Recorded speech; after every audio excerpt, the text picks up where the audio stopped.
Welcome to Conversations That Count. Thank you for joining us this evening. I am Srilekha Pale, Fairfax GOP Vice Chair of Strategy and Engagement. One of our goals through this wonderful program, Conversations That Count, is to bring in our candidates that are running for primaries so you all get to know them better and learn about the issues that they care about.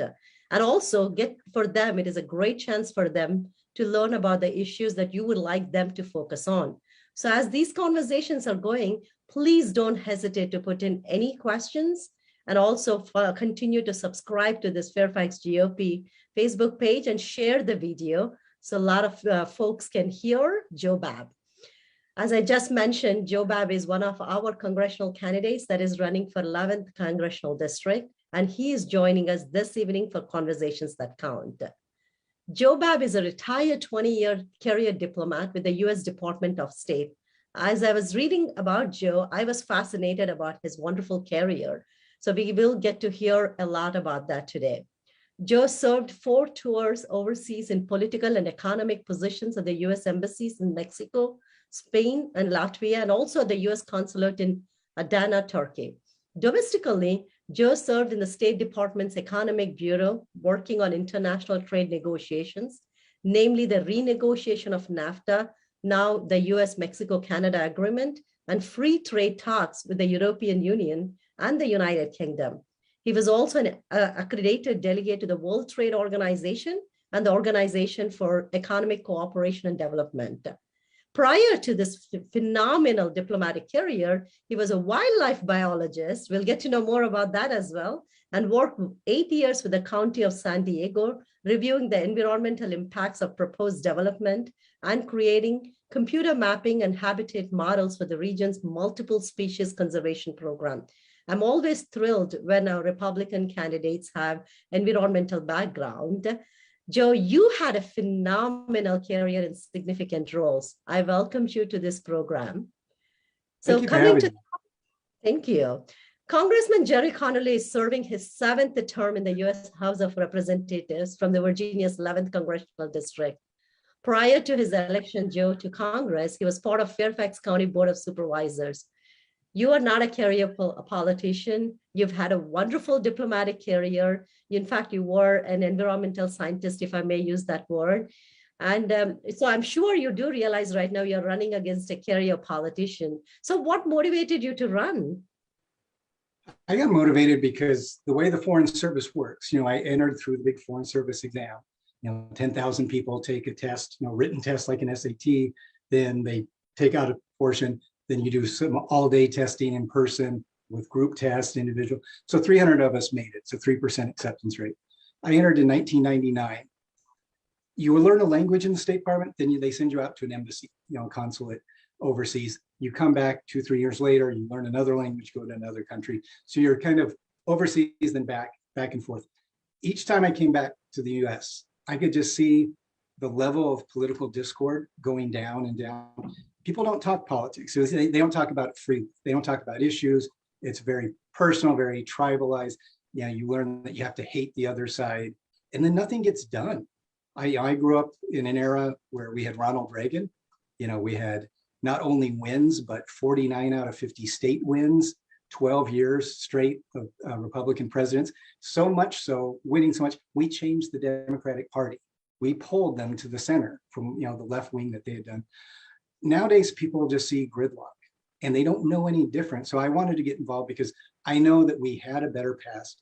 There were ways to do things for our country. There's just a better tone. And I think especially in a district like Fairfax County with 70% Democrats, if you go in just demonizing your neighbors, and talking down to them, they're not going to vote for you. And we're never going to get enough Republicans that way. We've got to change the tone to a Reagan positive tone and show them that the Democratic Party has left them, that it's not the party they signed on to 20 years ago.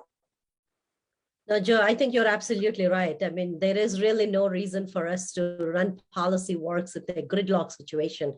It's extremely crucial that we tend to analyze the issues in a common sense way versus always politics and party way. Totally on board with you on that. But let's talk about Jerry Connolly. Have you lived in 11th District? I know you traveled a lot because of your wonderful diplomatic career, but how much do you know about 11th Congressional District? I know I came back, 2013 was my last overseas tour. I was in Turkey. I came back. So this is the only home I've ever purchased is here in Fairfax County. My son was born up in Arlington. Our Foreign Service Institute is there. So a lot of times when I come back, Arlington was my focus. So I knew the 8th district more, but since 2013, so, it's the last 9 years, this is where I live. This is where my kids go to school. They went to Hunt Valley Elementary, and then Irving Middle School, and now West Springfield High School. I was also, when I retired in 2019 and could finally get involved in politics, I've been for 2 years, I was the precinct captain for Hunt Valley. So this is the district I know. You're right. I had a life. My father was federal government. I've moved around a lot.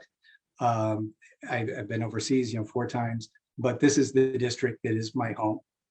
Joe, one of the main reasons that I elaborated so much on your resume is I think people don't understand how extensive background that our candidates have.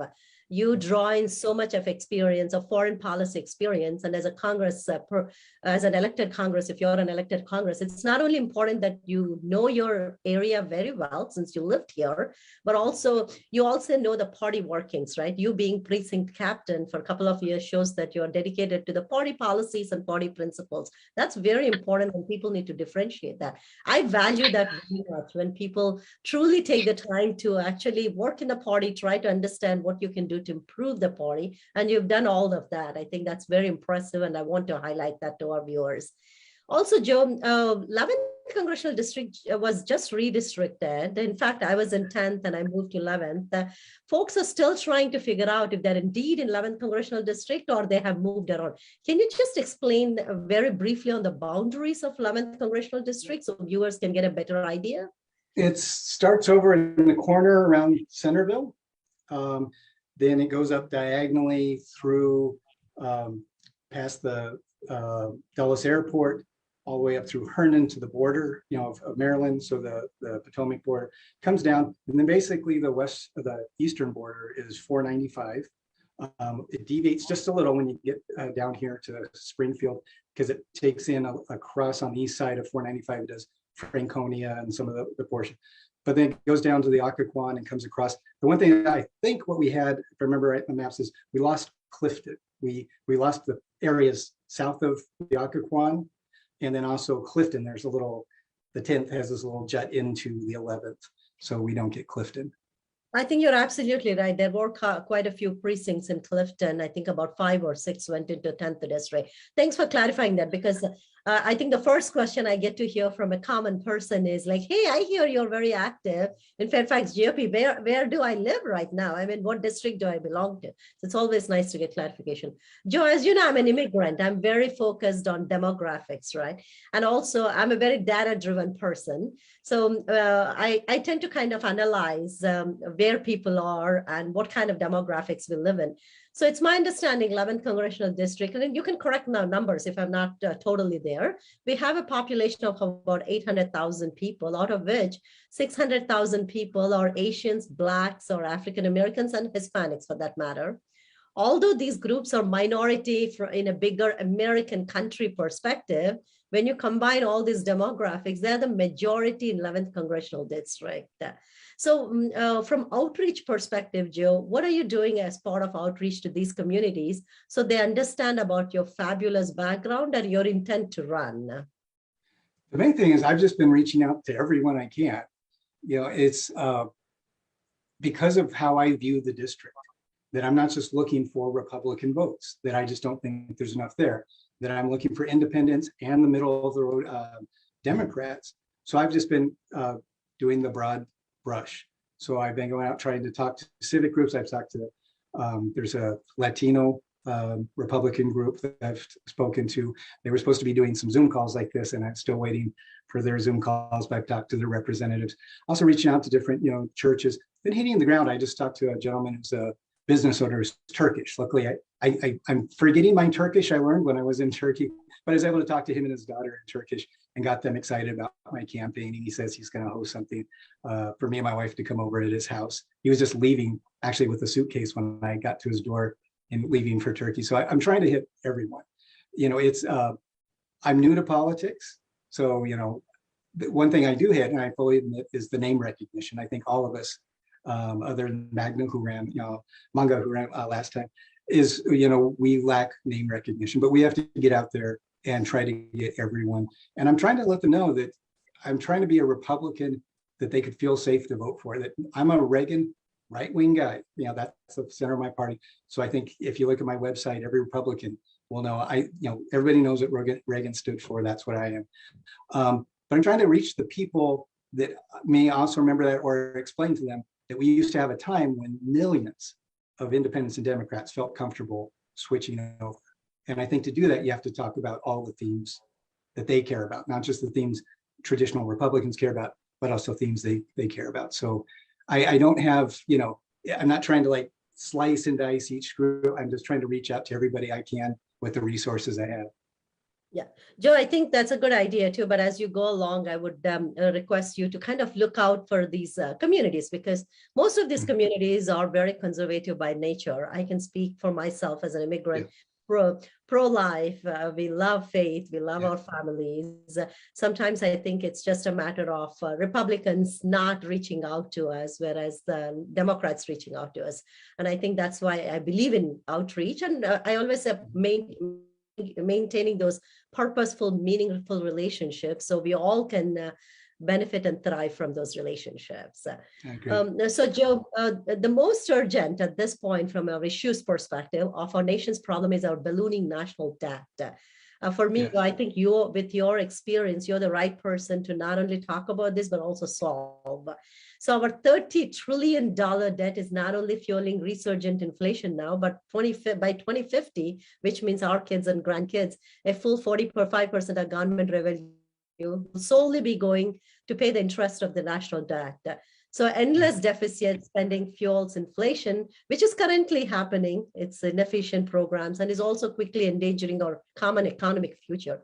If you are the elected congressman with the phenomenal career steps that you have made, how do you plan to tackle this ballooning national debt? The first thing, you have to make people aware of it, because you realize, and I think you're reading a lot of things from my webpage I put out, it's an issue that even we Republicans, since Paul Ryan left the House, we used to have, Reagan cared about it. We had the Soviet Union. So we had an uptick in our national debt during the Reagan years, because that was the deal we had to make. We had to make the world safe.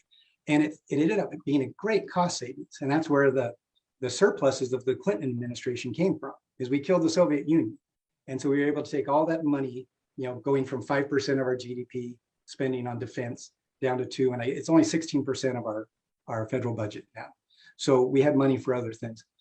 A lot of people don't realize, because it's a question that people are uncomfortable with. They feel it's such a big problem that there's no way to solve it. So they just keep kicking the can down the road. And we were like, so I say, when Paul Ryan left, he's the last Republican I remember who proposed a balanced budget amendment. We don't see that. That used to be always a staple. It used to even be from Gore Lieberman. The Democrats talked about paying off debt and getting, we stopped talking about it. We had some presidencies, George W. Bush went with Medicare Part D. He spent, the Obama administration, of course, just kept spending. They spent money to get us out of the Great Recession, but then just kept spending.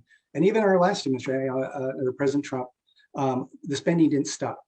So because he was told, I think he wanted to tackle it, but he was told by people in Congress, don't touch the entitlements. And there's only so much you can do with discretionary spending. So you have to let people know, what is the problem? We had a very fortunate period where, even though we were printing money like crazy, we have 4 times the money supply in our economic system, 10 times the amount in the Federal Reserve balance sheet than what we had even in 2000. But we didn't suffer what we're having now with inflation, because investment made up for that. We were still the only safe investment for international investors. So money that we would spend out, it kept coming back. But we're running out of that phase, and everybody realizes now that this is not a temporary inflation. It's not just COVID, supply chains. The economists, the World Bank, everybody will tell you this is ingrained. We've pumped too much money into the system. And now we're going to have to raise interest rates to control that, which is going to hurt business. And you have now European banks saying the US is heading towards recession. So you've probably seen my ad at the convention I had on the back page of the brochure. It's feeling a lot like 1979 with Jimmy Carter. It's, high gas prices, high inflation, Russians on the move invading other countries. It's very similar. And I lived through those 70s where, interest rates were double digit, mortgage rates were almost 18%. People don't realize what we have in store if we don't fix it. So we have to start talking. I also think we were handed a gift with the Build Back Better. So the Democrats, we're already in debt, and the Democrats saying, let's spend trillions more. Not even, remember, even things Obama did, he tried to keep it under $1 trillion because it sounds really bad to spend $1 trillion at a time. Now everything the Democrats put is 1.7 trillion, 3.5 trillion.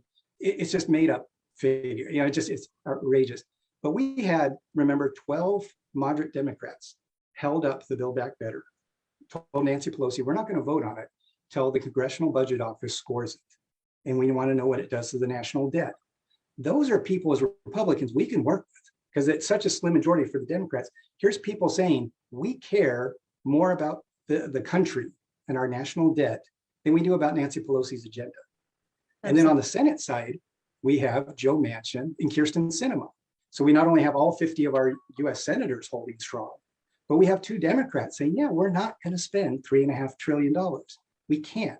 So we're having Democrats realize that this is going to kill the economy. They're looking long-term saying that's bad for the country. So if I get into Congress, you need to focus on those relationships. You need to say, okay, let's give each other political cover. Let's do bipartisanship things like Reagan used to do, even what Newt Gingrich used to get done with Bill Clinton. Let's do things for the good of the country, even if the ends of the bell curve, the extremes of each party don't like it. I think that's, and as a diplomat, I remember those days and how to do it, is you can talk to people you disagree with. It's when you talk about reaching across party lines, it's not that you're morphing, you're becoming some uniparty. It's they don't sacrifice their values. We never sacrifice our values. Reagan never did, Gingrich never did, but there are overlaps in values. You need to really get good at searching for those overlaps. Where can we work together? Joe, from what you said, there is so much to unpack right there. First thing I have to give it to you that you knew I actually reviewed your website and took it for some of the things from your website. Not many candidates actually realize that. So I wrote my website. Every page of my website I wrote. So. And that tells me that you really thought about the issues that you wrote and you just didn't give it to a consultant to figure out the issue and put it on the website. That just talks about your integrity. I was just smiling to myself saying that not many candidates actually catch that when I do that. Yeah. So thank you. That gives me more confidence. And also while you're speaking, you sound like an elected congressman yourself. You obviously know the issues very much. And you also understand that unless we kind of get into that little place where we can negotiate and compromise and try to see how we can work best from both ends, we can't move past this. I think that's the thing. A lot of Republicans are scared of that word because I don't use compromise. It's looking at overlapping interests. Because compromise, they think you're giving up something, that you have values and you're moving to the middle somehow. I don't look at it that way. I say when Reagan did things to lower taxes, get free enterprise working again, smaller government, he worked with Tip O'Neill, but he never compromised. He was always the same Ronald Reagan he was in the 60s. He just found that there are common ground. People, they want to demonize the other side so much because of radicals like AOC and the Squad and Pelosi. Not every Democrat is a radical. Some are we used to have in my day, Sam Nunn of Georgia, senator. He was great, strong on defense. Even you look back, there was a tradition of Kennedy type Democrats you can work with. I think there's still a few out there, and definitely the electorate. They're still out there, and they're as frustrated with the leftward bent as the Democratic Party as we are. So I think I don't view it as compromising because that scares people away, but it's looking for good Democrats who actually care about the country, who know their issues, and are willing to buck their own party if they get support from the other side. So I think we need to find those people and work with them. And so, Joe, basically, common ground is common sense, right? That's the best way to move forward.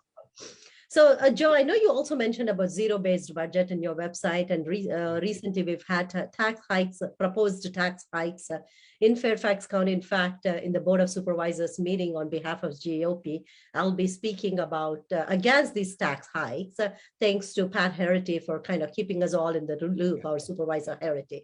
So what do you think, even at the national level, you feel departments will have to justify spending yearly to prove the effectiveness and efficiency of the program? Is that the best way to go to attain fiscal stability? I think it's part of it. I mean, one is you have to balance budgets, because if you allow deficit spending, then there's never an end. There's always, say we used to call Democrats tax and spend liberals. And you had like Walter Mondale lost an election because he admitted he was going to raise people's taxes. At least that was honest. They tell people you're going to have to sacrifice. We're going to raise your taxes to pay for certain things. Now with deficit spending, they don't even raise taxes. And there's no end in sight. We know eventually it'll affect the economy. It'll devalue the dollar, hurt imports, and we're an import dependent country. But in their mind, it's just endless spending. So you have to work on balanced budget amendments. You have to have a schedule of how we're going to pay off the national debt. But individual departments, one thing the Democrats are very good at is they create something saying, let's just try this. Let's be creative. So they set out a program. And then when it doesn't work, instead of admitting it doesn't work, they say, oh, it was underfunded. The solution is always, let's add more money. Let's double down, let's add more money. There's things, I know, one of the things we all agreed on is all the candidates when they're asking which government departments could you eliminate? Almost everybody mentioned Department of Education. Department of Education, they don't set curriculum, that's at a state and local level, but they do all these block grants and funding. One of them is Title I. My wife's a teacher, and you hear a lot about Title I. They're supposed to be narrowing the gap between the schools, and the performance between white students and minority students. Since the 1960s, billions of dollars, the gap hasn't been narrowed. It's just a program where you have a lot of administrators figuring out, if it doesn't work, let's save the money and staffing time. Let's just block grant it to the states, like they've done with some welfare programs. Let the states experiment, let them know, because they know their communities best. But in a program that just doesn't work, why do we keep funding it and then say, it's the same with Department of Transportation. They keep trying to save Amtrak. Amtrak's only profitable on the East Coast route. It loses money everywhere else. But people say, oh no, we'll do this, we'll do that. Well, we just need more money, more funding. And people forget the greatest infrastructure plan we ever did was the interstate highway system under Eisenhower, done by the Department of Commerce. There was no Department of Transportation. So obviously to do this infrastructure, we didn't even need it. So you need to have departments justify their existence. You also, inside of each department, if a program doesn't work, and you need to look at metrics of what is success, does it accomplish the goals it set out to, but they need to prove it year after year. So I do believe in zero-based budgeting. So Joe, that's a very strong statement about zero-based budget. And I completely agree with you. And it's kind of interesting. You spoke about a couple of times that your wife is a teacher. What does she think about all the education system that's going on right now? As I'm sure. It's tough. I don't want to get her. I don't want to get her in trouble because she's not part of my campaign. If she's independent, she, of my campaign. But yeah, it's frustrating, that there are a lot of things that happen in schools that are, a little hard to justify. So, but, I'm not going to get into what she thinks, it's like, she is a teacher and she's, I know there's probably not a Hatch Act to the county government, but probably similar of, I don't want to get her involved in my politics, but I'm frustrated anything where we keep raising taxes, we keep spending more money, but yet our education, the test scores go down. We're losing things like advanced math. I understand, my kids, I guess, will be grandfathered in. They're in advanced math and honors math. They will get to finish out. But I think a lot of reasons, like people move to this district is the good schools. And I want to make sure we keep those. Absolutely. And I think, Joe, closing back on the topic, effectiveness and efficiency of programs is important. I work in a private sector. Metrics, key metrics are something we look at. We get to the drawing board on a daily basis. We want to ensure that any program that we roll out, we are looking at it every day or every 30 days, every 60 days, every year to ensure that are indeed effective. So it's good that you pointed out about Title I program. It was established decades back. Minority, the achievement gap still exists. So bottom line is, putting in more money doesn't yield great results unless you have the grit to ensure that the programs are effective and you're making people accountable. And the one thing is, a lot of times the Democrats don't want the alternative. What does work? As I do reading, the one thing that has narrowed the gaps between white minority students is charter schools. New York City, as liberal as it is, they have charter schools that have a huge wait list of minority families waiting to get in. And, they're still city run. It's not private school from my understanding, but it's just freed up from some of the union rules and different, and let schools do what works. And those have narrowed the gaps better than any other program that they've tried. But they don't want to do that. That should be a model. We should have school choice. Absolutely. I always say you should have the will to wanting to solve the issues. You don't want to create the problems and continue to look at the problems as something that you want to come in and fix the problems, but really you're not getting anywhere. So Joe, with the filibuster in the Senate, any significant progress to solve our national major problems with bipartisan support?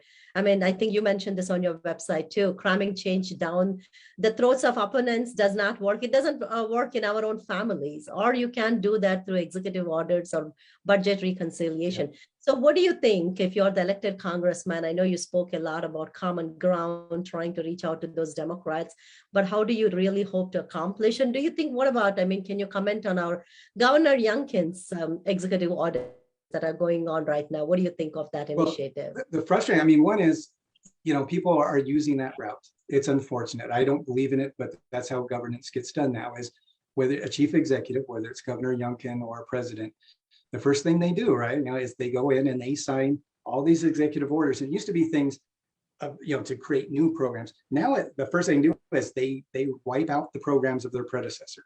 So whatever you thought you succeeded doing, the next election cycle is just erased.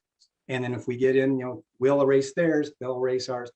It doesn't solve a lot of problems. And there's certain, aspects where if that's all you can do, I understand why people do it. You have certain, and you have the right as a chief executive to have your agenda.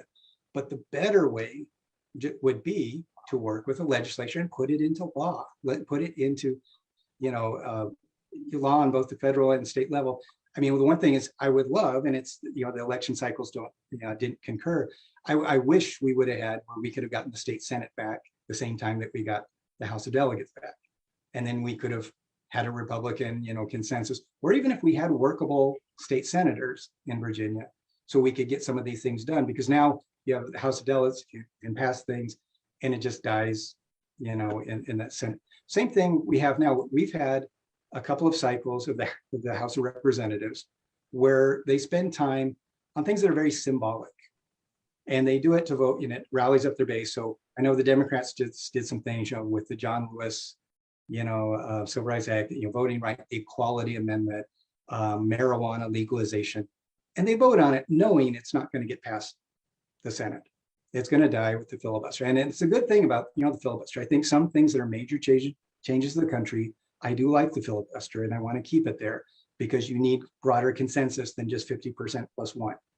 So, but you have to work. And we used to do that. We used to have relationships where we could work. One of the stories I had heard recently was when Ronald Reagan, because on lowering taxes, we used to have 90%, highest, marginal tax rate.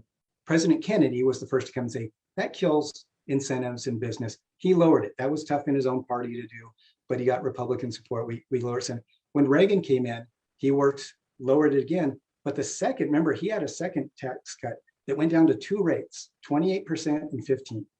That was Dick Gephardt and the Democrats who came to him and said, this worked, but we get a blowback from our party because capital gains is lower. So we'll go down. We'll lower taxes for you Republicans. We'll agree to that if you equalize capital gains rate with that top rate. And Reagan made, that deal again, because it's not a core value we were sacrificing as a Republican Party. We got it down to 28% top tax rate.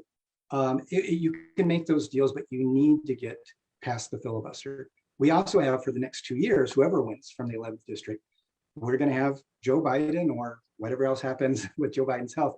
We're going to have a Democratic president. So not only that, you need to get past a veto.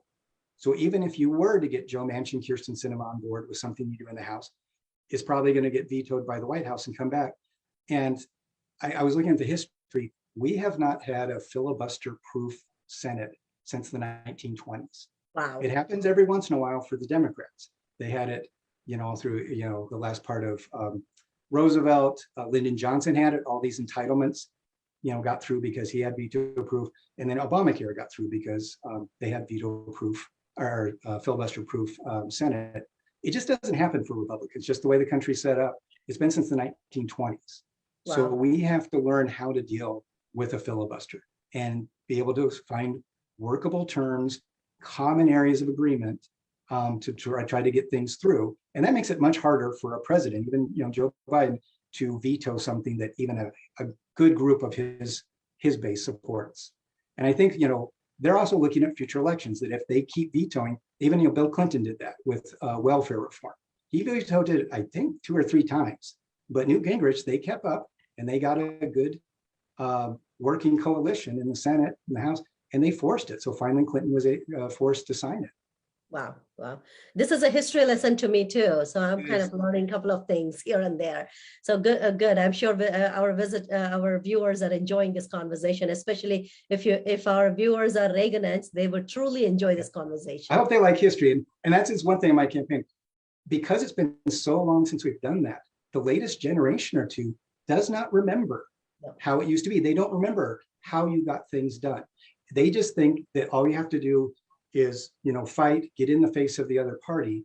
And they don't realize that with the filibuster, yeah, we can stop them from doing anything super crazy. They stop us. And similar to warfare, that's trench warfare, where you're fighting and fighting, but the front never moves. And that would be fine. I've heard a few Republicans say, well, isn't stalemate good? It's not with the national debt. Yeah. Because it's a ticking time bomb. You mentioned 30 trillion. It just keeps adding. Every 2-year cycle that we don't do something about it and we don't try to solve the problem, it just gets worse and worse and harder to solve. Yeah, I hope more people will listen to this video and try to kind of understand where you're coming from. I think I don't want you to be viewed as a centrist, or I don't want you to be used as compromise. I think you're being very pragmatic. You understand what Reagan economics worked, and you're trying to kind of replicate through the policies. So Joe, one thing that I always say, if we are in the trenches of politics, everybody understands what individual freedoms and responsibilities are, what is ensuring equality and the rule of law, because we hear this, we rally for all of this on a daily basis. But if a common person that just gets up and go to work, hard work, and raise their children, and are trying to kind of vote for the candidates, these are very hard terms for them to understand and comprehend. So can you elaborate when you say on your website that you're trying to empower individual freedoms and responsibilities, or you're ensuring equality and the rule of law? Yeah, I think a lot of it is people view at times the extremes of the politics when people say, or you look at Antifa clashes, people who they claim to be socialists and they're Antifa, and they say they're fighting fascists on the other side. Historically, and you're right, I love history. Fascists and socialists, they were all socialists. Like say, Nazis were National Socialist Party. They're on the same side. It's different sides of the coin on the same. The true spectrum is collectivism and individualism. They're both groups. Whether you're a Nazi or a communist, you believe that the individual doesn't really exist. You're just part of a bigger body, and you fill your role for the bigger. As Americans, we like individualism. People need to be able to do what they want. Everything in our Constitution is, they call negative rights. It's saying what the government can't do. It's a lot of things it doesn't list out. It's like it says, Congress shall pass no establishment or religion or prohibition of the free exercise thereof. I say you have the right for government not to get involved. And I think that was a Reagan view, is you should be able to live your life without government being involved. Make your own choices. We know economically that's where the best success happens, because you mentioned with your business, if it's your business, you care about metrics. You care about the bottom line, the dollar. Is it working? As a government, they have no competition. There's no government B they're competing with for better programs. It's just government.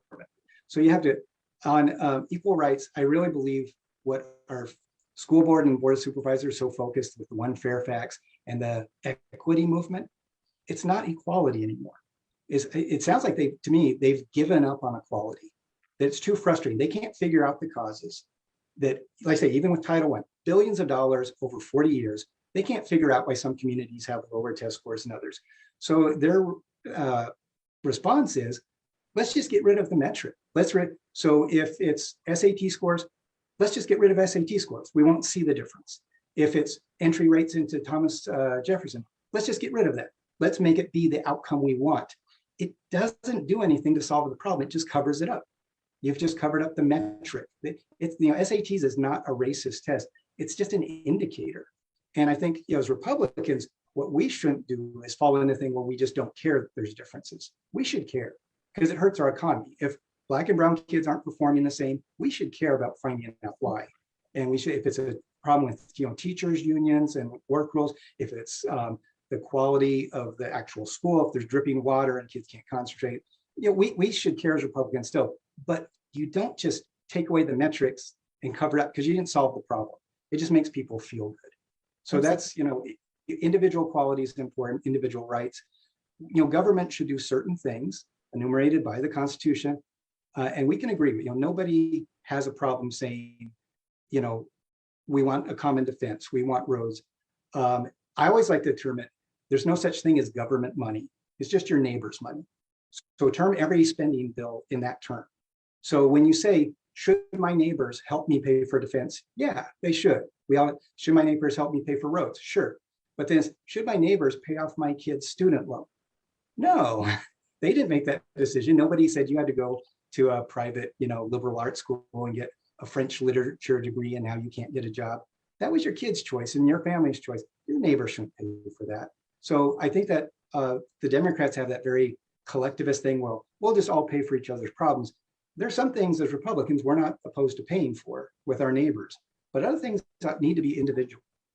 Yeah, Joe, I'm an Indian American. So when I was back home in India, there was nothing as fair and efficient markets, right? Whereas now it is, there's a lot more accountability, a lot more focus on metrics, a lot more empowerment and accountability that resulted in such a great market. I mean, if you know, it's the largest democracy, it's thriving immensely, and it's because of all the things that you just spoke about. You don't lower the expectations. In fact, you keep the expectations or raise it even high, but actually get to the bottom of why we are not able to accomplish. And also, I think you pinpointed something that I really want to allude to is Fairfax, or Republican Party in general. I think we care about minority gap achievement. We've spoken about it tremendously. In fact, there is a gentleman and Mr. Arthur Purvis, his proud of Taxpayer Alliance. He speaks a lot about arithmetic and what is that funny culture that was taken away from us. I just think because our board is so comprised of 95% are Democrats on the board, both in school board. I mean, as you know, we have none in school board and we have one Republican. I think that's where I hope the people will realize that having two-party system is not only just good for politics, but also it's good for policy. I mean, people come from diverse views and they kind of contribute in such a way. So I think all your points are very well. I had questions about education, but I think you elaborated a whole lot on where you come from and what the education system should look like in order for us to thrive. I, in fact, had a question about student loans too. I have a college educated, as much as I would love to not pay for it, but you and I know that's not how it works. There is no free lunch.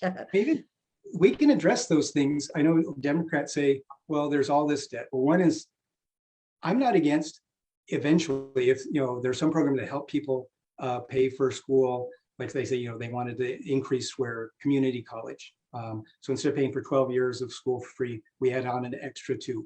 There's an argument that could be made that we're more of a high-tech society. We need that education. But what I want to do is not have it be just in any major.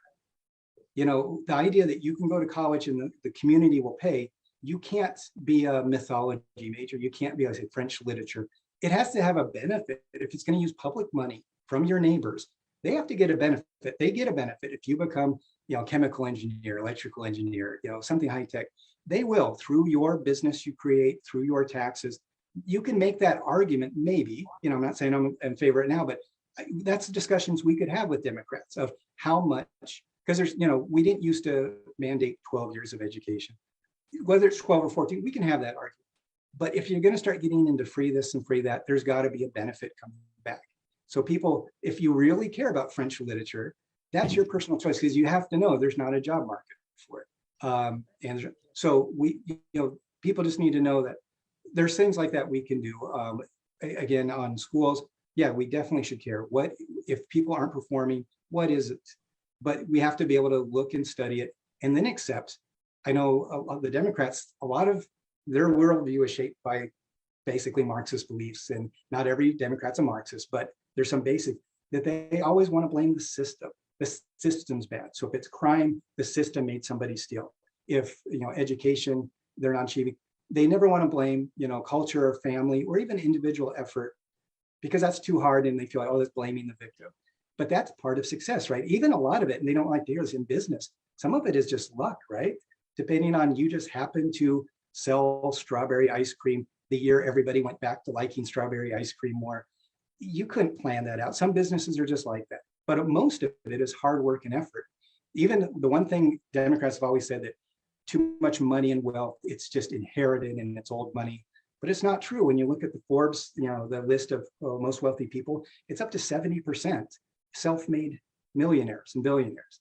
This is not inherited money. It's people that started out with an idea and worked hard. It's what they would have wanted back in the 1910s, right? Of, we want a meritocracy. But you've probably heard from all the school board things that they view meritocracy as a bad thing now. That the idea of earning, that it's just, but that was the dream of, unions and, social scientists forever. Is, I wish wealth just went to people who earned it, not who just inherited it. We're almost there. So, there's been a lot of success and we need to tout that. Joe, there is no substitute for hard work at all. Most immigrants like me legally come to United States with $200 in our pocket. So, I say that not only immigrants, I think just Americans work extremely hard to get where we are, to provide stable family values and so on and so forth. So I think everything that you say goes back to culture in the families. And that's what we need to focus on: individual accountability, hard work, meritocracy. Nothing can take away from that. I always tell my kids that anybody can take away any wealth from you, but nobody can take away your knowledge, education, trade. And I think another thing that you said is, yes, you want to follow passions when you're pursuing these educational degrees, but you also want to come out with a skill. You want to have a professional skill, trade skills. Even when you're coming up after from high school, you have to kind of pursue a skill. Go to a technical school if that's your. If you want to use your neighbor's money, you do. I say, if you have a passion that you think, I may not make money, but I just care about it, you can do that, but you got to use your own money and take your own chances. If you're going to depend on your neighbors to bail you out and pay off your student loan, you need to do something that does something for them also. 100%. We're all on same page at this point. So Joe, since we are getting to the last 15 minutes, I don't want to not ask you about preserving a healthy environment as one of the issue that you picked up. And since you have an environmental background, and this fascinates me because people continue to accuse Republicans and conservatives as not being environmental friendly. And that's not the case, because when I was running in 2018, I worked with 3 great candidates. First, they were soil and water board candidates, and they were exemplary environmental scientists, and I learned a lot from them. Can you elaborate on your background specifically on that, and also what you mean when you say preserving a healthy environment? Yeah, basically, my father was a wildlife biologist, so I grew up chasing elk. So that's the species that's bigger than deer, smaller than moose. Elk are beautiful animals, so he was a specialist in that. He's a cowboy. He wore cowboy boots every day of his life. So I got to, trail him, learn how to come up on a herd of elk without having them hear you or smell you and all that. So I went to University of California, Davis, which has a good environmental school. I had a degree in soil and water science. So it's basically a stream and river biology. It's not a whole lot of water in California, but it makes it very important where it is. I've always loved, the mountains and streams and river. So I did that. I started working as I was getting out of the environmental field, because you realize how crazy it was getting, that there were people in Northern California that would kill a logger, somebody to save a redwood.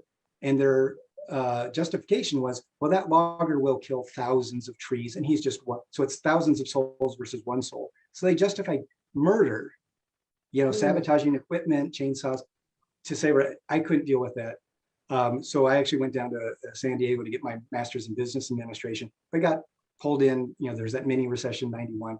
So I worked for the county of San Diego. But even there are people don't know the history of the Republican Party, that national parks are due to Republicans. Teddy Roosevelt loved hunting, wanted to keep things. He met with John Muir. He loved open spaces and truth. So we preserve national parks, but we just believe in multiple use. You can graze cattle in a national park. It's actually good because it keeps brush fires down. Hunting is good because as you lose predators like mountain lions and grizzlies, deer populations get too big. Hunting is good. It keeps the herds healthy. We, Clean Air Act, Clean Water Act, all Republicans. So we have a good environmental history. So we need to say, because fundamentally, the thing we don't like about pollution as Republicans is it's a free rider.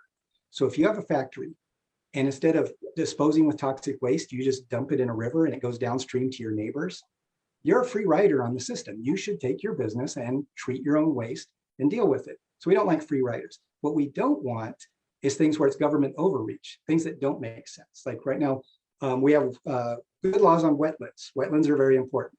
But in the farmer's field during rainy season, if there's a dip that starts to flood, that's just a seasonal pond. That's not a wetland. It doesn't have the same environmental characteristics. Ducks might land on it, but it's not the same. So you need to get that, regulation to make sense. And one of the biggest things we have is with climate change. I know every Pew survey says, Democrats, it's always a top 3 priority for them. They care about climate change. A lot of times Republicans, they just say, well, I don't really think, because the solutions are so radical. They just reject it, say, I don't want to even talk about it. What they need to know is the history on climate change, that it's not an existential threat. It's not going to kill everybody on the planet. The IPCC of the UN never says that anywhere in their documents. So this, when the Democrats march out Greta Thunberg and AOC and talk about we have 12 years to save, but that's not in any of the documents. They also don't know is how well the US has done. Remember, we used to have acid rain in the 70s. You couldn't eat fish out of Lake Erie, you could fish on the Potomac. We've cleaned that up. Partly because we lost a lot of factories to China, but also partly we stopped burning high sulfur coal. Again, there's Republican solutions that don't kill the economy. Climate change, Bill Gates even hit. It's going to be won or lost the battle in Asia and Africa. At the US, you need to teach people how well we're doing, also what is the right metric. A lot of Democrats and world groups, they go by the amount of carbon pollution you produce per capita. But again, it's not per person, because in some countries, if there's no business, of course, you're not producing carbon. You don't do anything. It's carbon per GDP. And if you look at carbon by GDP, what do? We're from 2000, we're at half the carbon. We've cleaned up 50% of our emissions. We're producing the same amount of carbon as 1993. So we're not the problem. Europe's not the problem. It's you look at, New Delhi has air you can't see across the street. China has several cities. US embassies have monitoring. We're the only people we have honest monitoring of how bad the pollution is. We have equipment at US embassies to tell people how bad it is. These are the things that Republicans don't know. Democrats never teach the kids in school. Is the US and Europe are doing phenomenally well cleaning up pollution. And we should be against pollution as Republicans. But the responses Democrats have, like no more airplanes, everything has to be solar, it doesn't make sense. So we just need to go to facts, actually know the science, attack it head on, because we have a good track record. Joe, you rightly pointed out in New Delhi and China. It's right. I come from. I didn't live in New Delhi, but I visited. It's definitely, you can't even see it across the street some days. And I think, Joe, you highlighted some of the important concepts. First thing, Republicans were the ones. I mean, you need to know the history of Republican Party. They are the ones that advocated for this water and parks and so on and so forth. Yeah. And schools don't teach any of this. And also, I think as an immigrant, sometimes I'm baffled of how hard we are on ourselves. I think we kind of take blame for everything that goes wrong in the world, and horrible accusations against each other. And I'm like, God, and they started because what the schools teach, they teach people this thing of think globally, act locally, thinking that every global problem that somehow you're doing it in your community. That's why they have all these things on plastic straws. That there's a problem with plastics in the Pacific, and it was waste. But all that comes from 10 rivers. It's like 90% comes from 10 rivers in the world, 8 in Asia, 2 in Africa. It doesn't come like I've served all through Europe. The Europeans are really good. Turkey, not so much, but you go to Western Europe, they're clean. We do the same in the US. We don't have just trash and tons of plastics going out of US rivers into the ocean. It's other parts of the world. And that's what's wrong with some of these treaties that the Democrats push for, like on climate change. It exempts China and exempts India. They call them developing nations. So they don't get covered. And they want all the savings to be done for and paid for by the US and Europe. China's not a developing country. It's developed. They have a space program. They have nuclear weapons. They need to have the same responsibilities. but we need to get, and that's why school boards are greatly important. You need to change the curriculum. And you wonder why a community like this, highly educated community, why we get 70% Democrats, is they don't know. They've been taught for the last 30 years, school boards have taken over curriculum. They teach people this self-defeating, oh, we're the source of all problems, we're so bad. And like I said, they don't teach the right statistics. They say we're 5% of the world's population, but 25% of pollution. Well, we're also 25% of the GDP. The GDP, of course, equals the pollution. That if you're in a hut somewhere, you're not creating a lot of pollution, but you're also not producing anything. So that's a key point. I mean, we should correlate our pollution to GDP, not necessarily to the size. It's the wrong metric. Going by per capita is the wrong metric. It has to be by GDP, because of course, only activity creates pollution. If I sit in a corner all day, I've created no pollution, but I also didn't do anything. I can sit in a dark room all day and not do anything and be lazy and consider myself as environmental friendly.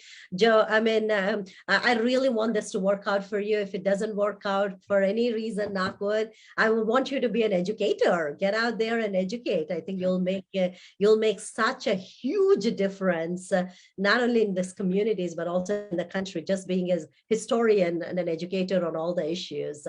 So, Joe, I told you in the beginning of this session that we live this on Facebook. So we have some very good comments. I mean, I've had a person say that let's unseat Connolly, which is the most motivating thing for me to get up on a Saturday, Sunday evening and do this. And the second thing, there is Mr. Todd, who is from Heritage Action.